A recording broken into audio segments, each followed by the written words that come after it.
La problématique, elle est plus sanitaire, là, elle est économique.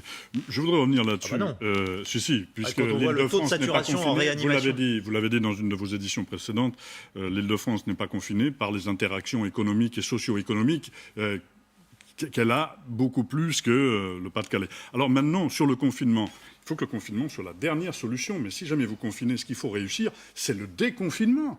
Et là, c'est ce qui a été loupé au mois de mars, avril l'année dernière. C'est-à-dire que lorsqu'on a déconfiné, on a déconfiné comme ça. Et il faut planifier ce déconfinement. Nous avons, nous, des propositions de société par roulement ou de choses comme ça. La première chose, un mal-être s'installe dans la société, mais la première chose qu'il faut déconfiner, c'est la culture, comme le font nos pays européens.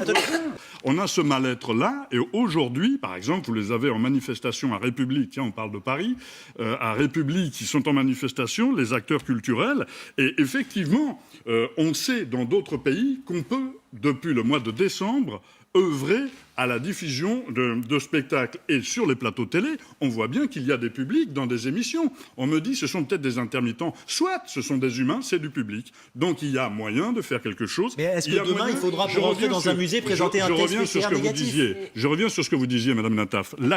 L'acceptabilité, c'est effectivement le nœud du problème et le réel problème du gouvernement. C'est cette acceptabilité. Eh bien là, nous donnons, nous, des postes d'acceptabilité quelque part. La culture, la société de roulement, parce que nous ne sommes pas que des homo economicus. Comprenez que je comprends les gens du Pas-de-Calais qui se disent on va travailler et ce week-end, on ne pourra pas respirer. Je vous repose la question, la vie d'après.